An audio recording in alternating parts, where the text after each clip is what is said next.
Hey everybody, welcome to another episode of Blue the Bat Boys Corner. Today we have former Major Leaguer Frank Viola. Thank you for coming on. My pleasure. Now in 1982, the Twins called you up to the big leagues. Can you tell us your call-up story?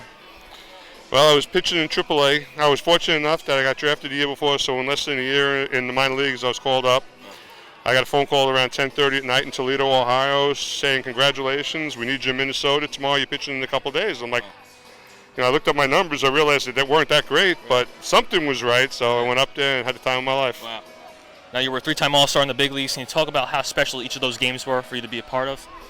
The All-Star Game's a fun event, Yeah. and I think that's why I'm happy that they did away with the game having meaning as far as home field advantage and stuff, because it's an exhibition. And an exhibition, all you want to do is have fun, show people what baseball is all about and why you were awarded with a spot like that. So my 3 years, I got to hang out with other All-Stars and had a good time with that and enjoyed the time. Yeah. Now in 1987, you guys won the World Series and were named MVP. Can you talk about how special that team was and how honored you are? Well, the team itself speaks. I mean, we were a bunch of guys who came together in '82, '83 when I first started. Right. We learned, first of all, we learned how to play in the big leagues together. We figured out how to win, and then it all came together in '87. So to win a World Series with a bunch of guys that are just a great bunch of guys first and foremost, and we realized as we went along how good we could be. It was just very rewarding to be in a pile at the end of the seventh game, enjoying the time of our lives.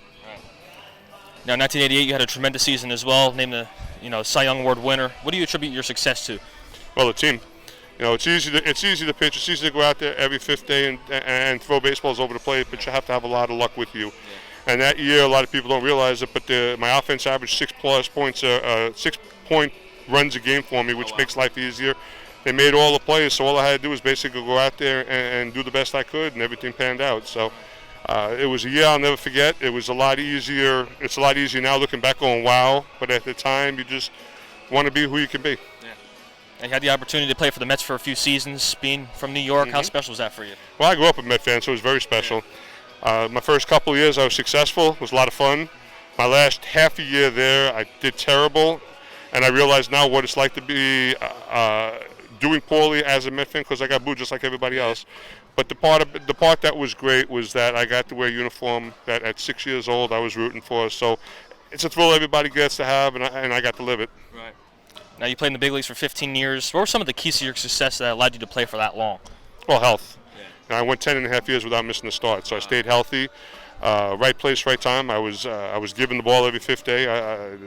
Everybody was nice about that, and I just played with a great bunch of teammates, and you put it all together. The only frustrating part about my career looking back, and it's not really a frustration, it's just that it just happened. Of the 15 years, I only made the playoffs one time. But we made it count because we won the World Series. But it would have been nice to play in the playoffs a few more times. But if that's the worst case scenario, I did pretty well. Right. Now this season you were the pitching coach for the High Point Rockers. What's your experience been like here, helping these guys get a second shot? It's been fantastic. First half was really a lot of fun because the reason why they're here is not the money. They're here because they love playing, and as you said, they want to have a chance to get back into affiliated ball. We had a great first half. We had a lot of fun. Then the rule changes really came into play the second half of the year. Some of these rules are absolutely bogus. It took a lot of fun out of it. But the bottom line is this. I'm here because I want to make a difference, as you mentioned. I think I've been able to do that this year, and I just want to keep on doing it as long as I'm coaching. Last question. What advice would you give to a younger player? Well, go out and have fun. If you don't have fun doing what you're doing, there's no sense doing it. That's first and foremost. And the other thing is just if you're able to look yourself in the mirror after each game and know you gave it your best shot, that's all anybody could ask for. So go out there, have fun, and do the best you can. Thank you. My pleasure.